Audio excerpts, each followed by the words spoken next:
Hello. From time to time, there are milestone events in the lives of our parishioners that draw attention from the community.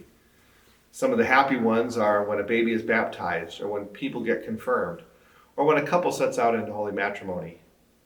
In recent memory, two of our parishioners began seminary formation to discern their call to the priesthood. Now one of our parishioners is discerning the vocation quite out of the ordinary. So we're speaking with Caitlyn Pszonka, who is going to speak to us about what's happening in her life and her vocation discernment. So thank you, Caitlyn, for being here today. Thank you, Father. So I just used two big words, vocation and discernment. What do we mean when we say vocation? Priesthood, consecrated life, and marriage. I don't think they're usually said in that order. Marriage is the most common. Okay. But a vocation is a call from God. And it's usually given at baptism. Like your state in life vocation, you receive at baptism. And like you've mentioned a lot, when God gives you a call, he gives you the gifts to respond to that call. Okay. So it's a calling from God to not do something, but to be something, right? Mm-hmm. Okay. And the other word we used was discernment. What do we mean by discernment? Listening for God's call. Okay. Is that easy to do? What does that look like? Not usually. It can be easy. Sometimes he's very loud and direct. Okay. I actually told him early in my discernment that he needed to beat me over the head with things because I wasn't getting it. I understand. But mostly it's that still small voice. Okay. Just listening for those little redirections and those little signs. Okay. So God calls us and he lets us know that he's calling us to living a particular vocation. So I'm guessing most people have not heard of the vocation to Consecrated Virgin of the World. What can you tell us about what that vocation means? It is the oldest form of consecrated life in the church. It was before there were religious orders. There were consecrated virgins who were serving in the community, consecrated by the diocesan bishop. And there were a couple controversies in the early church with consecrated virgins, but for the most part, it was like a virgin who made a resolution to remain a virgin for her entire life as a spouse of Christ. And there's certain elements of that spirituality, but the core one is brideship and that mystical marriage. So that sounds beautiful, but it also sounds like head of the clouds. So what does that look like when a person, I mean, we know what marriage looks like. We see lots of married couples around us. We even see priests in our parishes. So we kind of know what that looks like. But what does it look like to be living as a consecrated virgin in the world? Mm-hmm. The essence of it, like a consecrated virgin lives that reality that marriage is a sign of.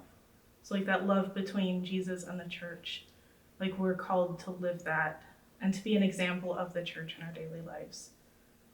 Okay, so it sounds similar to what discipleship is, except in a more unique, special kind of way? Mm-hmm. Okay. Yeah, because consecrated virgins, you can have any kind of job. Like really, we're supposed to be dedicated to the work of the parish or the work of the diocese in some way, but that's particular to every consecrated virgin. Like you don't have to be involved in one particular ministry. Okay. So what are some of the things that you think about when you think about consecrated virgin in the world? What are some of the things that sound attractive in that vocation to you or beautiful in that vocation to you? Well, especially right now, silence. I've been craving silence, which I hear a lot of consecrated virgins. They don't really start out that way early in their discernment, but there just comes a time when you just want to spend that quiet time with Jesus and retreat to those quiet places. Like I think it's Song of Songs where he talks about, I will lead her out in the desert to allure her. Okay. So that's one of the things that sounds attractive to you in this vocation. Mm-hmm. Anything else that you can think of that sounds attractive to you in living this particular vocation? I think early in my discernment, it was, like I kept hearing about consecrated virginity and it just felt more and more like this is how I'm called to love others. And like each consecrated virgin is so unique, but also the way they love Jesus, that's the sort of relationship that I have with him. Are there things on the flip side, are there things that sound challenging to you about living this particular vocation?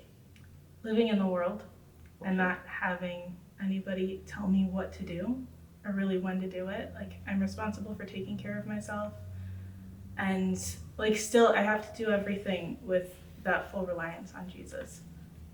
Okay, so you'd be doing this on your own. Okay, so what's... Yeah, with him. Jesus, of course, but so unlike, let's say, for example, as a priest, I have a group of priests that I meet with regularly, and we share our faith, and we talk about ministry and such. Married couples have other married couples around that can give them an example, or they can talk to about, hey, how are you dealing with this in marriage? People in religious communities have each other and their fellow sisters or brothers or monks or nuns. So where would your support come from in living out this vocation?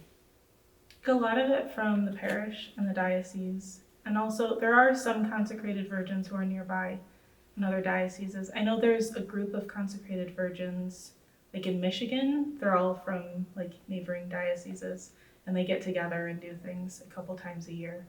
Okay. But we don't have many in this area so far. Okay. Okay. So you talked about growing and understanding what this means and having some surrender to the bishop. So is that the person who would be basically guiding you in living this vocation, or is he the person you're responsible to for how you live this vocation? What does that look like? Yeah, he would take the place of like a religious superior in Okay. consecrated virginity. So it's the bishop who does the consecration. And after consecration, like I should be meeting with him at least once a year to check in about how my consecrated life is going. Okay. So is there a time frame that this is on, or is this really individualized, or what does that look like? It depends on the diocese. Like the Vatican has come out with more recent norms on what formation should look like, what the timeline is for formation. I know our bishop would like 2 years of formation. I'm about 1 year into that. So I have approximately a year to go. Okay. But it depends on how prepared they determine I am. Sure. Okay. That's good. The when I think about like a religious order of women, or I think about single women, and I think this is kind of something that looks like one sometimes and looks like the other sometimes. So how would this be different than just living as a single Catholic woman in the world? I think the most visible sign would be the ring. Like during consecration, the consecrated virgin receives a ring as part of the rite.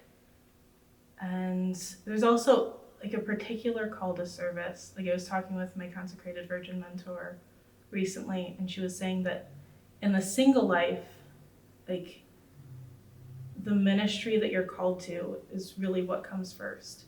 But in consecrated virginity, like everything flows from that relationship with Jesus. Got it.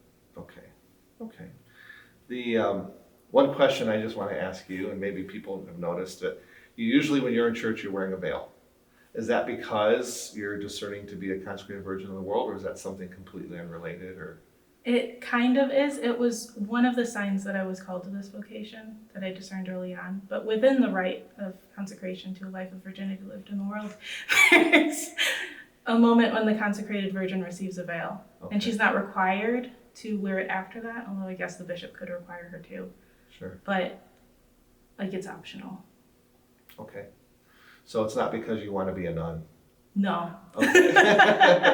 Okay. And do you wear it all the time, or just when you're in church, or what? Just in the physical presence of Jesus in the Eucharist. Okay. So why is that? I mean... Well, my mental image is like being tucked under his arm. Okay. And then sometimes like the Sacred Heart and the blood and water flowing out. That's usually when I'm sitting waiting for confession. But Okay. Okay, so it's a reminder to you of the presence of Christ in a tangible sort of way. Yeah. That's beautiful. That's wonderful. Thanks for sharing that with us. So, in this parish where you're most likely going to live out this vocation, what can we do as parishioners, as people walking the journey with you, to help you with your discernment and your formation, and eventually maybe living this vocation? Definitely pray for me. Okay. And for courage and perseverance and joy. Okay. Anything else? Just lots of prayers. Okay. Good. Our community is really good at praying, so that's good. We'll be happy to do that. So thank you very much for sharing all that with us today. Thank you for sharing some personal things about your discernment and how you see this relationship with Christ. And please know that we will definitely be praying for you and looking forward to a day maybe when when the bishop will say, okay, Caitlyn, it's time to make this commitment, and standing with you when you do that. And so thank you all for watching this video, and again, please pray for Caitlyn, and that she will have perseverance, that she'll know God's will and accept that, embrace that will. And please continue to pray for all of us that we live out our vocations. God bless you.